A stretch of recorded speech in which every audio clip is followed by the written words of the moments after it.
Olá, meus amigos, estamos começando mais um Bom Dia Mercado para falar sobre essa quarta-feira, dia 10 de dezembro, um dia especial porque nós temos semifinal de Copa do Brasil começando, Corinthians e Cruzeiro, Cruzeiro e Corinthians, jogo de ida. Temos também mais a continuação, a segunda perna da sexta rodada da Liga dos Campeões e também International Cup, o famigerado Mundial de Clubes, que agora não é mais Mundial de Clubes, entre Cruz Azul e Flamengo. Falaremos sobre isso neste conteúdo, neste planejamento. Vamos começar dando ênfase aqui ao Mundial de Clubes, né?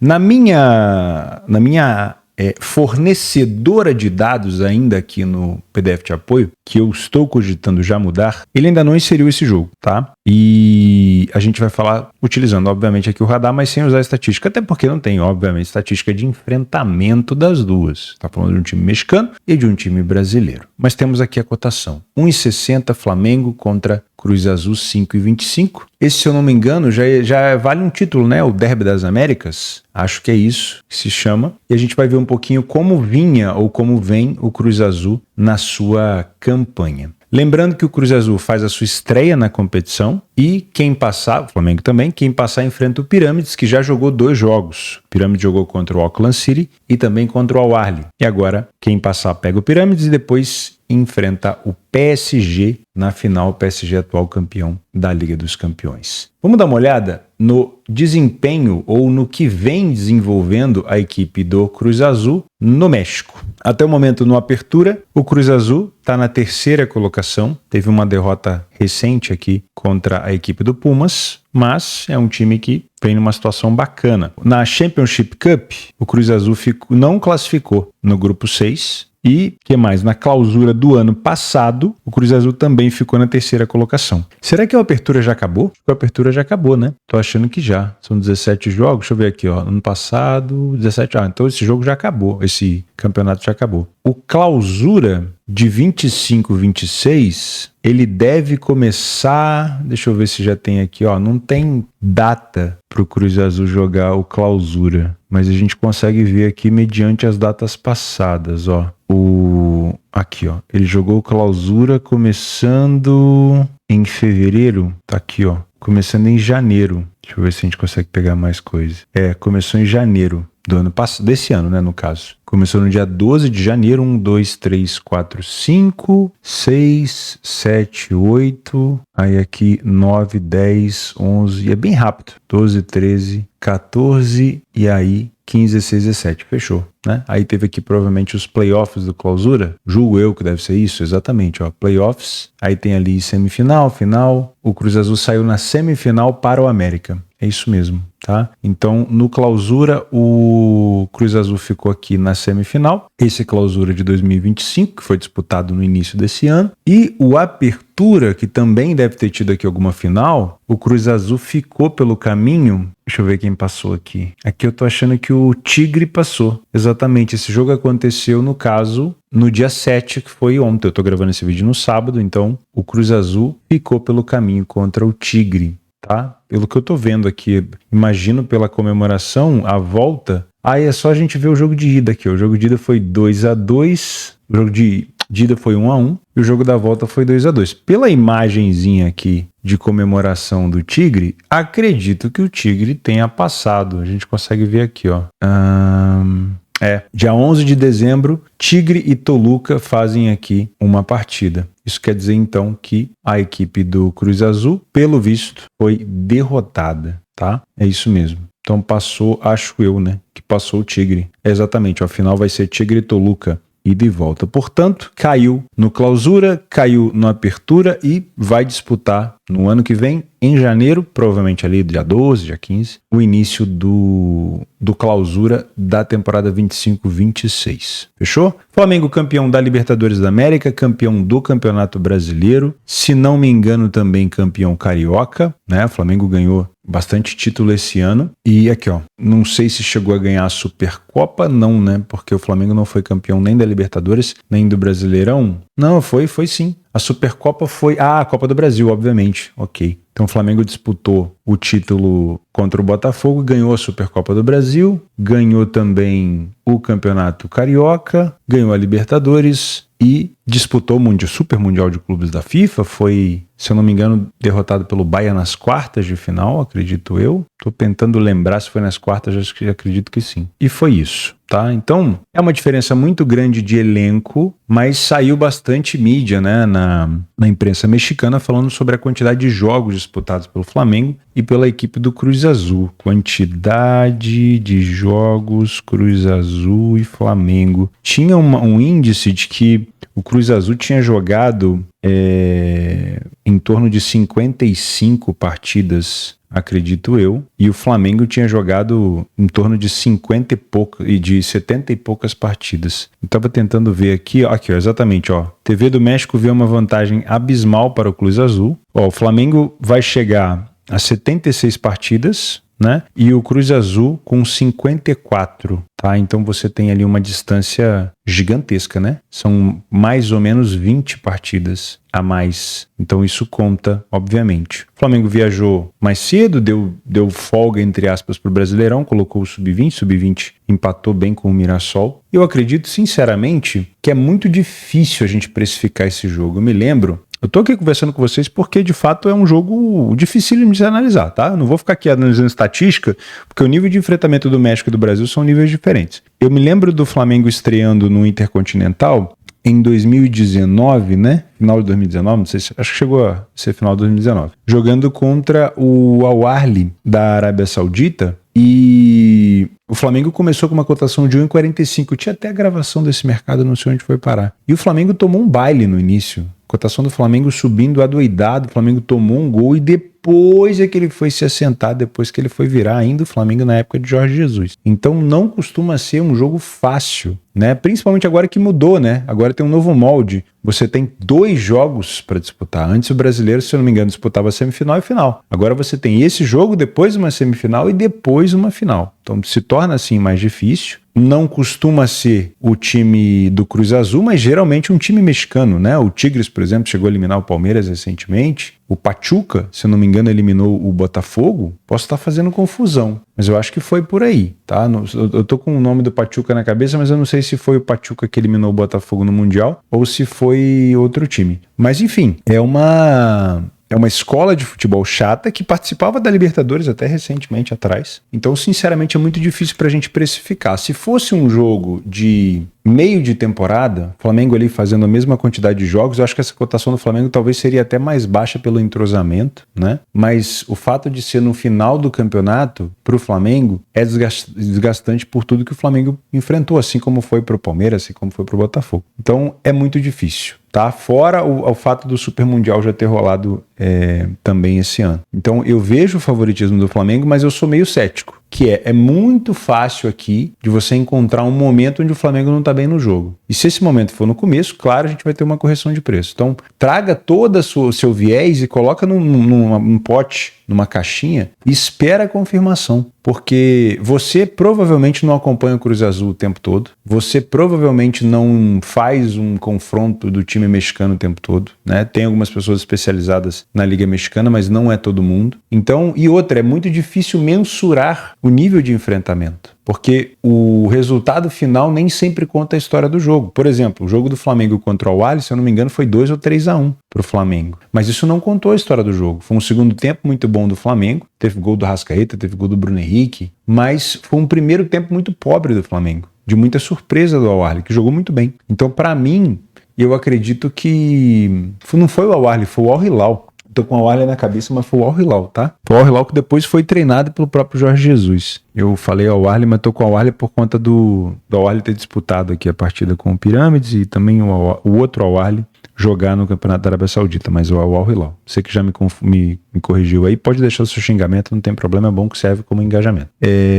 Então tá bem difícil de fazer uma análise pré por aqui. Provavelmente a cotação de 1,60 para o Flamengo já é uma cotação de segurança para as casas, para obviamente colocar um dinheiro no bolso, tá? Melhor cenário possível por aqui seria o Flamengo não começando tão bem, para a gente ter uma cotação melhorada do Flamengo para buscar essa vitória. Não seria, e a gente já viu várias vezes isso acontecendo, nenhum crime, nenhuma surpresa gigantesca o Flamengo não passar, tá? É um novo molde agora com 3 jogos, mas não seria nenhum crime, tá? tá? Então, não ache que é obrigação do Flamengo ganhar esse torneio. Pelo visto, financeiramente também é um torneio bem difícil. A questão de ter que enfrentar duas equipes para depois chegar na final já fica mais difícil ainda. E, óbvio, você tem uma quantidade de jogos sendo disputada pelo time adversário muito menor. Mas ainda assim, tecnicamente falando, e se o Flamengo colocar vontade aqui, para mim é o grande favorito. Como é um jogo único, a gente pode ter duas interpretações. É um jogo para correção de preço, né? E pode até ser uma correção do próprio Flamengo,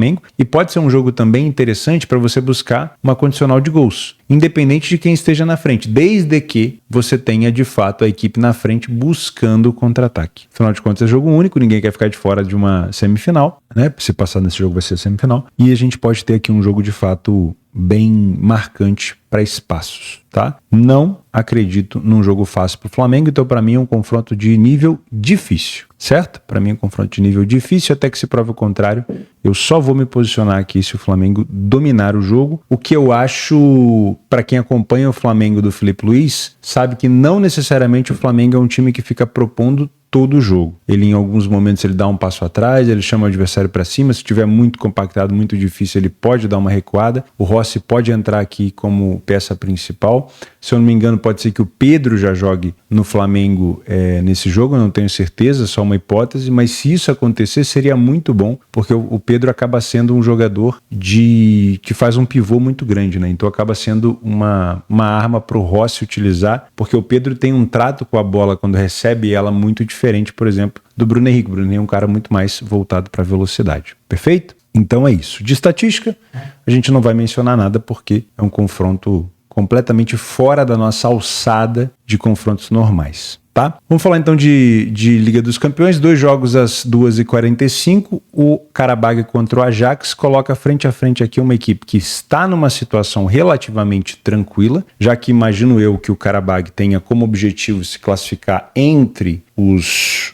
times de playoff e não entre os 8, tá? Então 7 pontos ainda é um adversário tranquilo, e pega um Ajax que hoje é a maior decepção do torneio, né? São 16 gols sofridos, 1 gol marcado, é absurda o desempenho do Ajax. Eu não acho que isso está sendo só na Champions, eu acho que o Ajax vem tendo um desempenho ruim também na Liga da Holanda. Deixa eu confirmar aqui, ó. O Ajax está na 4ª colocação, até o momento se manteve ali, né? Para um time que disputou o título até na temporada passada, poderia ter sido melhor. E aí você vê a discrepância do Ajax para o Feyenoord em relação a pontos, né? Já são 8 pontos aqui para o Feyenoord, e você tem para o time do PSV 14 pontos de diferença. Então o Ajax não vai disputar título nessa temporada, quiçá vai conseguir uma vaga para a Liga dos Campeões. Então é uma situação do Ajax muito difícil. Na estatística você consegue perceber, o Qarabağ já jogou a pré-Champions, então sinceramente aqui eu não acho errada essa cotação do Qarabağ. Agora, nós vamos comprar o Qarabağ a 1,91, quarta-feira, mais ou menos aqui que eu estou gravando esse planejamento, 9h50 da manhã, nós vamos comprar o Qarabağ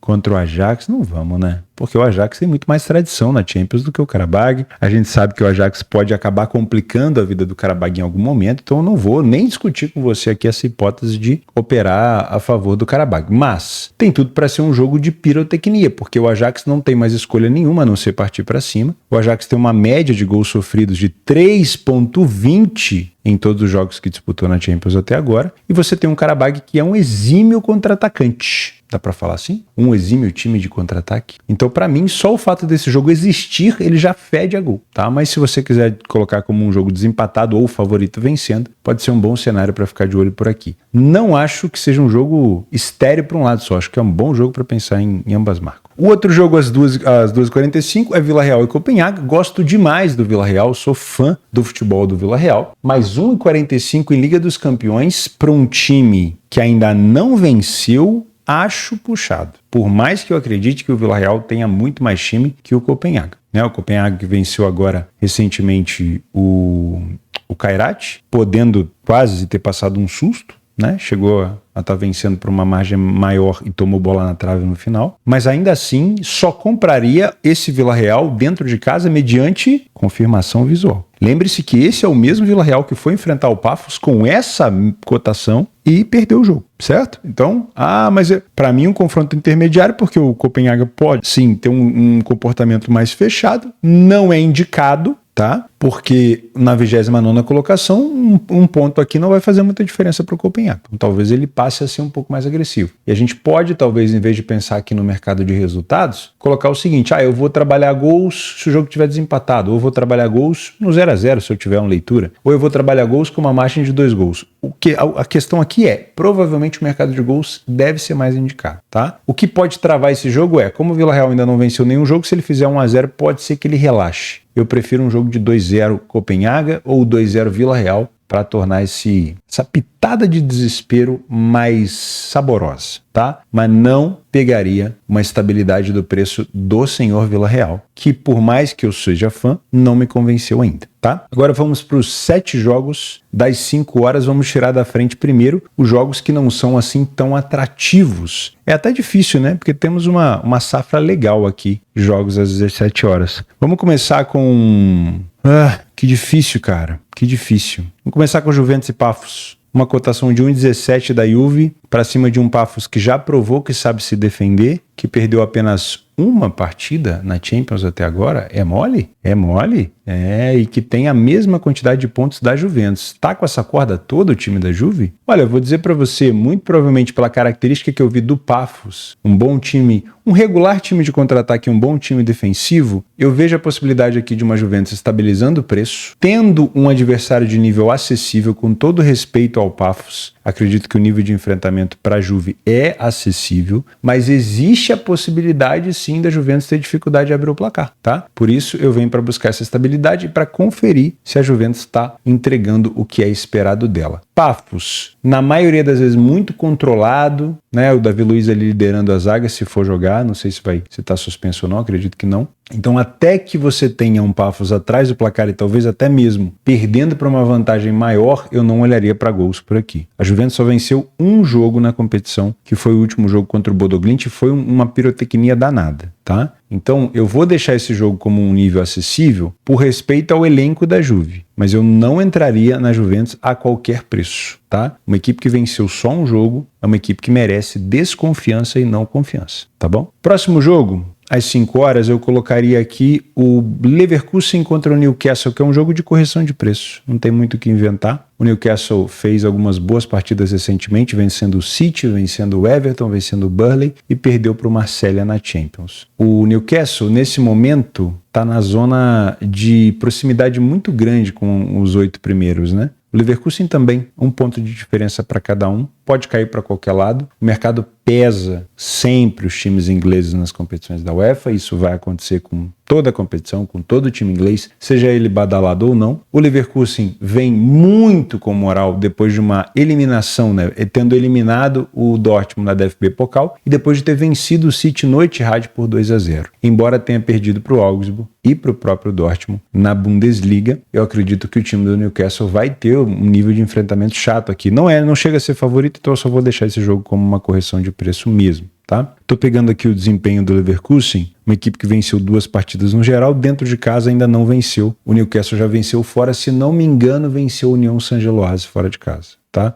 A média ofensiva do Newcastle é bem melhor e defensivamente, então, nem se fala. O primeiro tempo do Newcastle me chama bastante atenção. Mas é um jogo que você tem que responder para mim. Theo, eu tenho tempo para poder acompanhar ao vivo. Show, é para você. Eu não tenho tempo, passa para o próximo. Borussia Dortmund e Bodo Glimt, 1,28, a cotação de um Dortmund pirotécnico, voltando às suas raízes, contra um Bodo Glimt que, se você trocasse o escudo aqui, você nem ia perceber, que é um Bodo Glimt que em alguns momentos joga mais ou menos parecido com o Dortmund, tá? Só que faz uma Champions bem abaixo, junto com o Ajax ali, tendo um desempenho bem ruim, mas também com adversários muito chatos, né? Tiveram algumas boas partidas. O Bodo Glimt não fez um jogo tão ruim contra o Galatasaray. O Bodo Glimt fez um jogo, se eu não me engano, de empate contra o Tottenham, ou eu tô confundindo? Eu lembro do Bodo jogando também contra a Juventus recentemente. Foi 3-2. Teve o confronto contra o Mônaco, que ele perdeu dentro de casa. Teve o confronto, exatamente, 2-2 com o Tottenham. E teve aqui um 2-2 contra o Slavia, que, se não me engano, ele foi buscar no finalzinho. Tá? Então, é um time de pirotecnia, né? Tirando o jogo do Mônaco, que foi um jogo mais fraco, é um jogo que a gente pode esperar aqui uma situação, na minha opinião, de ambas, uma situação de gols, principalmente se você quiser colocar o Dortmund vencendo como condicional. Essa cotação do Dortmund de 1,28 eu não compro, tá? O Dortmund ele até tá aqui nas minhas prateleiras. Se eu tivesse que elencar, o Dortmund estaria mais ou menos aqui assim, como uma equipe mais ou menos confiável, tá? Não chega a estar aqui, mas também não tá lá embaixo. Só que é um time que eu preciso ver para crer, tá? Porque ele tá mais entregando do que oferecendo, vamos dizer assim, tá? Eu tenho lembranças e memórias afetivas muito grandes com o Dortmund sendo uma equipe que dá e toma. O famoso time lá ele, né? Que dá e toma. Só que recentemente eu posso colocar talvez até na temporada, final da temporada passada, ou né, ainda nesse ano, mas final da temporada passada, foi um Dortmund mais consistente, mais constante defensivamente. Só que agora parece que já tá descaralhando tudo. Então eu ainda prefiro não colocar esse jogo como uma estabilidade de preço. Nível de enfrentamento para o Dortmund é intermediário, pela força que tem o Bodo Glimt de já jogar com esse tipo de equipe e de saber contra-atacar, de saber tocar. Você vê o jogo do Bodo Glimt, você que ainda não viu, que não tem curiosidade, você sabe que é um time que tem qualidade. Ele pode não ter tanto hype, tanta fama, mas ele tem bastante qualidade, tá? Então, para mim, é um Dortmund que você deveria colocar as barbichas de molho. Benfica e Napoli é um jogo extremamente difícil porque as duas equipes precisam do resultado. O Napoli, por ter vencido recentemente, se não me falha a memória, o Karabag, exatamente 2-0, conquistou o que o Benfica ainda não tinha conquistado, né? Que foi uma vitória contra o Karabag e, de fato, uma entrada na zona de classificação de playoff. O Benfica venceu, finalmente, na Champions League, venceu a equipe do Ajax, que estava numa situação pior do que a dele, e o Benfica ainda tem chance de classificação entre os playoffs, só que são 3 pontos do Benfica, uma vitória não é o suficiente, na minha opinião, para botar ele na zona de classificação, porque todo mundo vai jogar, né? Então é provável que ele não entre nessa rodada, mas ele vai ter mais 3 rodadas para tentar, né? O Benfica, se a gente pensar aqui em grade de enfrentamento, deixa eu ver como é que tá essa grade aqui do Benfica, talvez ainda tenha esperança. O Benfica joga com o Napoli, depois joga com o Real Madrid, só isso, a Juventus e depois acabou. Nossa, eu achei que fossem 9 jogos. Tem que vencer esse. Tem que vencer. Napoli, Real Madrid e Juventus são as barreiras do Benfas para se classificar na Liga dos Campeões. Mas dá sim. O Real Madrid perdeu, por exemplo, agora para o Celta. Dá para tentar pegar uma Juventus também mini saindo de crise.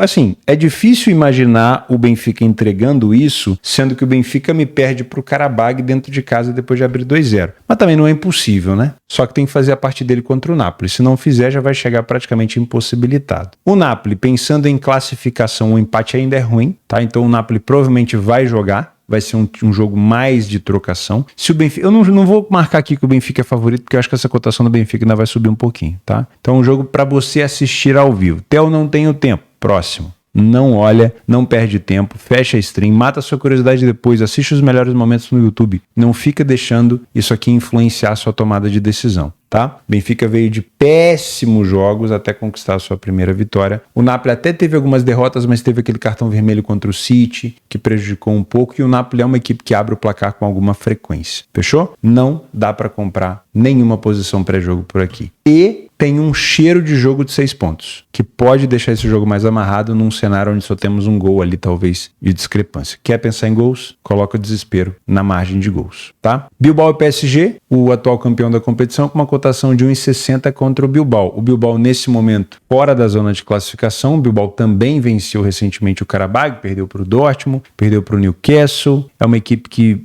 sinceramente, vem tomando alguns resultados estranhos. Tomou 4 do Barcelona, tomou 3 do Real Madrid e venceu o Atlético de Madrid. Então é meio estranho, né? Identificar o Bilbao essa temporada. Não é um time que conseguiu jogar ainda com os irmãos Williams. Quando o Nico estava machucado, o Iñaki estava brilhando. Quando o Iñaki machucou, o Nico voltou. E depende muito desses jogadores na parte ofensiva. O PSG, no campeonato francês, se eu não me engano, não sei se chegou a recuperar a liderança, acho que não. Mas é um time que você não pode mensurar, né? O PSG joga muito mais no banho-maria hoje na Ligue 1 e vem forte na Champions para tentar buscar esse bicampeonato, embora tenha sofrido com algumas lesões. Nesse momento, é um Bilbao que venceu apenas uma partida na competição, que foi contra o Karabag, e o PSG que venceu 4. Teve uma derrota ali contra o Bayern de Munique, que também é um dos favoritos. Para mim, me parece um pouco daquele jogo contra eu posso citar 2 jogos aqui. O jogo do PSG contra o Barcelona, que na época não foi no Camp Nou.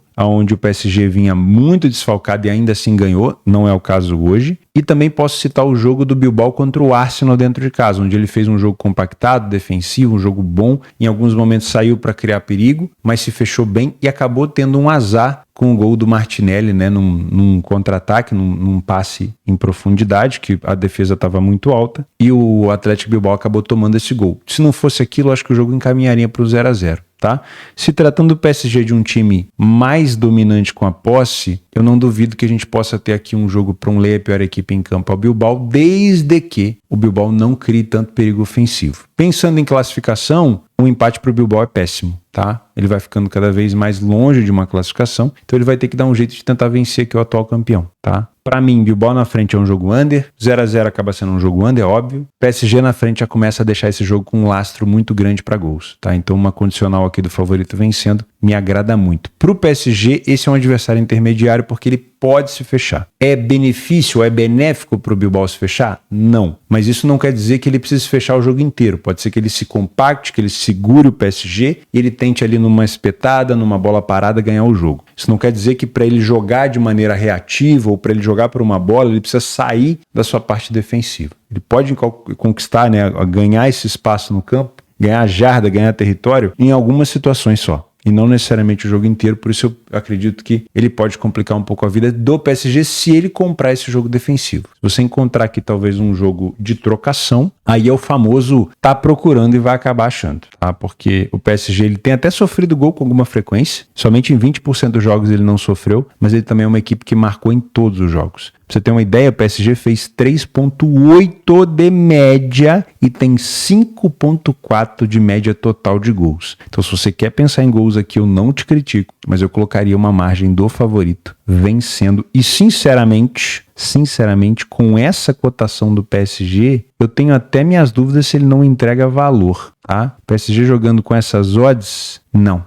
Ele entrega 60% de vitória, onde a expectativa é 63%. É quase, mas não é. Então eu preciso de um PSG com uma odd um pouquinho mais alta ou jogando um jogo muito mais agressivo do que o mercado espera. Bruges e Arsenal. A gente tem aqui um Bruges letal na jogada em velocidade, já mostrou isso para algumas equipes e você vai lembrar com muita frequência do Barcelona. O Bruges fez um jogo espetacular contra o Barcelona, né? Foi um jogo muito bonito de se ver para quem gosta dessa pirotecnia, mas enfrenta aqui talvez uma das melhores equipes do mundo no momento, que é o Arsenal, que ainda sofre em algumas situações com lesão, mas é muito difícil segurar o Arsenal com o Arsenal focado numa boa fase, tá? Não acho que a derrota para a equipe do Aston Villa muda alguma coisa. Foram 18 jogos de invencibilidade, o Arsenal perdeu essa invencibilidade, mas não muda muita coisa. O ânimo da equipe continua o mesmo, a equipe continua jogando muita bola, que a briga por essa primeira colocação é real, tá? Estar na primeira colocação vai dar ao Arsenal a vantagem de decidir em casa até as semifinais. Joga as oitavas, joga as quartas, as semis, tudo dentro de casa, né? Jogando o segundo jogo em casa. E aí depois a final é jogo único, é jogo neutro, né? Então é muito importante sim para o Arsenal ficar na primeira colocação e o Arsenal vai em direção a isso. Eu, sinceramente, por maior respeito que eu tenha pelo Bruges, e eu gostei muito do jogo do Bruges com o Barcelona, eu acredito que dá para ficar de olho nessa estabilidade do preço do Arsenal. Para mim é um jogo acessível, até porque o Bruges tem um comportamento mais agressivo.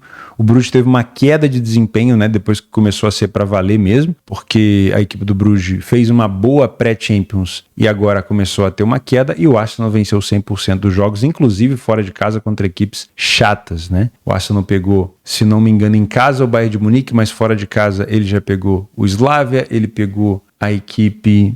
tô tentando lembrar se o jogo do Atlético de Madrid... o Atlético de Madrid foi no Emirates. Teve mais algum jogo que ele fez fora de casa que ele venceu. Foi o Bilbao e foi o Slavia, exatamente. Então, não é um nível de enfrentamento assim. As maiores dificuldades do Arsenal foram em casa, né? Bayern de Munique e tudo mais. Mas olha que legal, o Bruges ainda não perdeu em casa. Então, pode ser uma expectativa, talvez, de um Bruges dando mais trabalho. Mas se o Bruges comprar o que ele sabe de melhor, que é um jogo de contra-ataque, de trocação, eu acredito que o Arsenal tenha vantagem nesse fundamento. De novo, Quando eu coloco aqui que o confronto é acessível, não é para você catar o seu dinheiro e fazer uma entrada. Até porque eu não vou fazer isso. Eu vou buscar uma estabilidade do preço. São cenários diferentes. Lembre-se que eu sou um trader, não necessariamente você que me acompanha faz a mesma coisa que eu, tá? Não duvido aqui, entretanto, de um time do Arsenal podendo sofrer um gol, e essa cotação do ambas de 1,91 não me agrada. Poderia estar um pouquinho acima de 2 para valer a pena esse risco. E aí nós vamos para o final, que é Real Madrid e City, times que se enfrentam praticamente todo santo ano na Liga dos Campeões, e não poderia ter momento melhor para o City pegar o Real Madrid, porque o Real Madrid está mais ou menos ali numa ferida de crise, né? Sabe quando você já tá com uma crise meio que instaurada e aí vem algum jogo para arrancar aquela casquinha daquela ferida, que foi o jogo do Celta. Teve cartão para tudo quanto é lado, doideirada, e o Real Madrid perdeu o jogo. E de quebra ainda pode ver o Barcelona ampliando ainda mais a vantagem na liderança. É um Real que joga mal? Não sei dizer se ele joga mal, mas eu acho que falta ainda muita coisa, porque é um Real Madrid que depende muito do Mbappé. O Mbappé literalmente está carregando o Real Madrid nas costas, e isso faz com que, se por acaso o Mbappé não tiver num bom dia, a situação do Real não fica boa. O Vini não vem desempenhando em resultados uma situação muito boa, os outros jogadores da frente também não, então fica muito na conta do Mbappé, né? O Mbappé tá para chegar quase a 55 gols, se eu não me engano, com o Real Madrid no ano. Deixa eu ver aqui, ó. Na La Liga, não sei se dá para marcar o ano inteiro aqui no Sofa, mas pelo menos em Champions, ó, são 9 gols em Champions em 5 participações. Na La Liga até o momento são 16 gols em 16 participações. E aí você vai contando, né? Tem outras competições, mas é um Mbappé, se eu não me engano, que está quase com uma média de 1 gol por jogo. E aí você vê nos últimos jogos, ó, 2 gols e 1 assistência, 1 gol, 4 gols contra o Olympiacos, aí mais 2 gols e 1 assistência aqui na França, aí um jogo com o Real Madrid. É um jogador que está muito acima da média. Se pega um Mbappé que não está numa fase, ou num dia tão bom, você tem uma queda, né? Diferente, por exemplo, do City. O City também depende muito do Haaland, e o Haaland também tá numa fase muito boa, mas se o Haaland não estiver jogando bem, cara, o Foden voltou a jogar muito boa bola, o Jeremy voltou, na minha opinião, o Jeremy não parou de jogar bola, né? Porque tem muita gente que critica ele, mas eu acho que ele é muito importante para a equipe do City, para quebrar a linha. Então, para mim, hoje, talvez o City ser um pouquinho mais favorito não seria nenhum crime. Até porque hoje o City aprendeu a jogar de uma maneira que se encaixa muito ao jogo do Real Madrid. O Real Madrid se transformou de uma equipe mais propositiva com o Xabi Alonso, porque o Ancelotti tinha muito esse gosto de jogar de maneira mais reativa. Ele sabia propor, mas ele, né, tinha mais esse gosto de ter os adversários o atacando. O Xabi gosta da posse, gosta do volume, também se adapta ao jogo reativo, mas é um time muito mais pautado na posse de bola. O City esse ano, por mais que tenha vindo de várias temporadas sendo um time propositivo, dono do jogo, senhor da situação, é um time que aprendeu a jogar de maneira reativa. Você viu o Haaland se destacando em vários jogos difíceis, Dortmund, Bournemouth, aonde a situação é, chama o adversário para cima, bola enfiada pro Haaland e o Haaland resolve. Então, provavelmente nesse jogo aqui, a gente vai ter um Real Madrid sendo cobrado por ter perdido pro Celta, vindo para cima do City, em algum momento o City vai estocar esse contra-ataque com o Haaland, que vai sair na cara do gol. Tem o fator Courtois? Tem. Courtois é um goleiro acima da média, que geralmente defende e salva o Real Madrid desse tipo de situação. Mas o Haaland está numa fase primorosa. E é de novo aquele jogo que, se você me perguntar se vale a pena fazer alguma coisa pré, eu diria para você olhar gols, tá? Agora, eu prefiro acompanhar esse jogo ao vivo. E não quer dizer que vai ser fácil, porque os jogos do City, onde ele se propõe a fazer um jogo mais reativo, eu não consigo pegar gol do City. Eu às vezes já tento me posicionar, não, vai ser assim, vai ser assado. Aí o City vai tomando ataque demais, eu falo, não, vou fechar a posição. E aí, do nada, bola esticada, gol do Haaland. Então, para mim, é um jogo com uma tendência interessante para um ambas. Não duvido que um jogo desempatado, principalmente com uma margem de 2 gols, se tiver o jogo podendo abrir. Nos últimos enfrentamentos deles na Champions, ó, 3-1, 3-2, aí na casa do Real 3-3, já teve 1-1.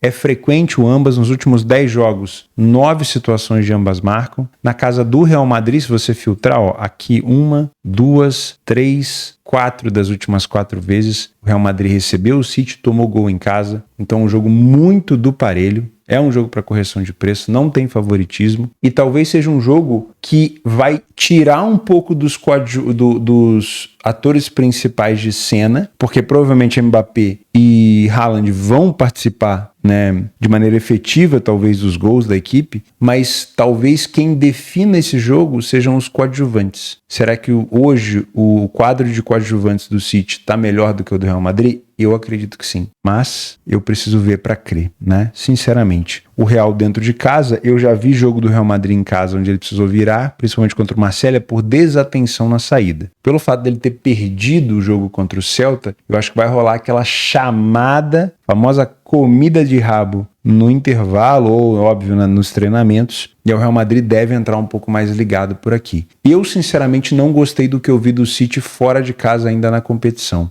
tá? O City jogou fora de casa contra a equipe do Mônaco. Eu acho que foi um desempenho muito abaixo do City. Foi um empate, se eu não me engano, 1-1, tentando me lembrar, mas eu acho que foi. Ou 1-1 ou 2-2. Deixa eu pegar aqui. Mônaco foi 2-2. Foi um desempenho muito abaixo. O City, quando ligou sem dar tanto sinal. Aqui, ó. Eu cheguei a pegar esse segundo gol do City aqui e depois fechei o jogo porque ele não estava entregando mais. Então, não é um desempenho do City que vai, talvez, permanecer durante muito tempo. Tomara que seja um desempenho como o segundo gol, onde ele mostra a melhora e marca, e não como o primeiro, onde ele sai do nada fazendo gol. Mas, sinceramente, é algo bem plausível de se imaginar por aqui, tá bom? Eu não vou tentar fazer tudo, não vou tentar abraçar o mundo, também não te aconselho a fazer isso. Escolhe um jogo que você tenha condições de assistir e assista. Não tem condição? Passa pra frente, tá? Eu vou ficar mais de olho aqui no jogo do Real com o City, embora eu acho que eu não vá ter tanta oportunidade. Vou ficar de olho no Arsenal com o Bruges, na Juventus com o Pafos, aí dentro do meu estilo, e principalmente em PSG e Bilbao. Semifinal da Copa do Brasil, Cruzeiro e Corinthians. Esse provavelmente agora, né, já passa a ser os confrontos mais importantes do ano para essas duas equipes. O Cruzeiro tentando, já garantiu sua vaga na Libertadores direto, mas tentando mais um título. O Cruzeiro que é o maior campeão dessa competição, né? Títulos do Cruzeiro,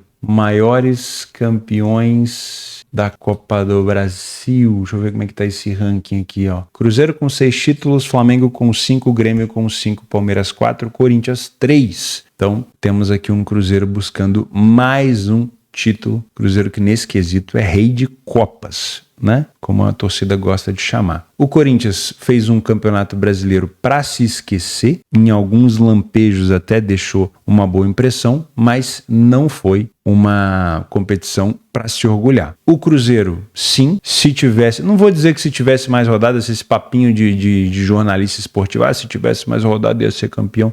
Enfim, isso virou meme em todos os aspectos, tanto de rebaixamento quanto de título, mas o Cruzeiro o Cruzeiro pagou pelo mau início. Ele pagou por uma campanha ruim que fez fora de casa no início e depois não conseguiu recuperar, senão teria brigado, na minha opinião, por título, tá? Se a gente pegar a campanha das duas equipes até aqui, e é isso que eu quero pegar, a gente teve aqui um Cruzeiro, vamos encontrar aqui, o Cruzeiro entrou em qual rodada? Acho que foi lá pra baixo, né? É muito jogo, cara. É muito jogo. É muita raça de jogo. Eu gosto demais. Aqui, ó. Cruzeiro entrou no round 3, na terceira rodada contra o Vila Nova, ganhou de 5-0, passou pelo CRB, passou pelo seu arquirrival Galo e depois pega o Corinthians. O Corinthians entrou também na terceira rodada, passou pelo Novo Horizontino, passou pelo seu arquirrival Palmeiras e passou pelo CAP, chegando agora contra o Cruzeiro. Esse é um confronto, como a gente já sabe, de ida e volta, então é muito importante você saber interpretar esse jogo de xadrez. Por quê? Para o Corinthians é muito valioso sair daqui sem tomar gol. Muito valioso. Se a gente pegar, óbvio, eu poderia pegar aqui os jogos do Corinthians na Copa do Brasil, eu vou falar que foram jogos excelentes, né? Porque o Corinthians pegou adversários mais acessíveis. Porém, olhando só os resultados do Corinthians fora de casa, o Corinthians não sofreu gol. Tudo bem, você teve alguns enfrentamentos mais acessíveis, como o Novo Horizontino, mas você também teve o Palmeiras, também teve o CAP. Então, para mim, é um Corinthians que tem a capacidade de complicar a vida do Cruzeiro, deixar o confronto para o Cruzeiro difícil, tá? E talvez ser um jogo de correção de preço, porque se o Corinthians der um passo para trás e quiser jogar só recuado, o Cruzeiro vai ter um volume ofensivo muito grande, mas não confunda volume com gol. O fato do Cruzeiro ter volume, você que trabalha ao vivo vai ser oferecido para você estabilidade do preço de um, movimento do preço de outro. e é o que eu busco, ou estar a favor do Cruzeiro ou contra o Corinthians. Se você não tiver um Corinthians estabilizado, um Corinthians mais agressivo na marcação, vai fazer a cotação do Cruzeiro subir. Mas é muito provável que o Corinthians não se exponha, porque o Cruzeiro tem uma condição muito grande de jogar no erro do adversário, de roubar a bola, não precisar dela e criar perigo. Então é muito provável que o Corinthians se compacte. E o volume do Cruzeiro aqui vai ser muito grande. O apoio da torcida do Cruzeiro é um time que no Brasileiro marcou cedo várias vezes. Então dá para se posicionar aqui contra o Corinthians no início se o Corinthians se demonstrar que ele vai fazer um jogo mais fechado. Não gosto de pensar em gols. Não gosto. Acho que para mim esse jogo só pode abrir para gols se você tiver, de fato, um Cruzeiro vencendo por 2-0. 1-0 não elimina o Corinthians, não necessariamente faz o Corinthians se desorganizar defensivamente, tá? Também não gosto de pensar em gols se o Corinthians estiver na frente. Se o jogo tiver 0-0, então nem se fala. Então é um confronto que eu só vou me posicionar aqui se e somente se eu tiver em relação a gols, por exemplo, o Cruzeiro vencendo por 2-0. E no mercado de resultados eu quero sim buscar uma vitória do Cruzeiro ou pelo menos uma estabilidade do preço do Cruzeiro, porque o Corinthians tem interesse sim em jogar de uma maneira mais recuada. Posso me surpreender? Posso. Mas na minha opinião existe sim esse interesse do Cruzeiro e do Corinthians. E o Cruzeiro, quando joga com esse tipo de cotação, pode ser pequeno valor, mas ele entrega um valorzinho aqui, tá? Então eu não acho que pensar num, sei lá, empate anula, acho que é uma odd muito baixa, mas talvez um Cruzeiro um pouquinho mais elevado. Talvez, vale a pena pensar num Cruzeiro beirando 2. O Corinthians fez um primeiro tempo muito bom, o Cruzeiro tá com uma odd de 2, o Cruzeiro segue amassando. Talvez essa recompensa ali de 1-1 possa valer a pena, tá? De resto, jogo de xadrez, não esqueça que tem o jogo da volta. O Corinthians não tem interesse nenhum em se perder. É um jogo financeiramente importante, como perdão da palavra, pra caceta, principalmente pro Corinthians que vive uma crise absurda financeira. O Cruzeiro já tá numa situação um pouco mais, um pouco menos pior do que viveu nos últimos anos. Então é muito importante aqui pro Corinthians sair do Mineirão com pelo menos um empate, tá? Mas não vamos duvidar, o Corinthians pode encontrar um gol, pode encontrar 2, mas ainda assim eu tô envezado para buscar mais um lei a pior equipe ao Corinthians se o Corinthians se confirmar um jogo fechado, vindo só para se defender. Perfeito? E não vou te criticar se você pegar uma vitória do Cruzeiro, porque eu acho que tem valor pelo que o Cruzeiro apresentou. Não dê parâmetro pro jogo do Cruzeiro contra o Santos, tá? Foi um jogo já que o Cruzeiro levou até menos do plantel para poder focar nesse jogo contra o Corinthians e olho nos primeiros 30 minutos do Cruzeiro, porque o Cruzeiro é bem agressivo nos minutos iniciais. Juízo nessa sua cacholinha, gestão de banca e a gente se vê amanhã. Obrigado pela companhia.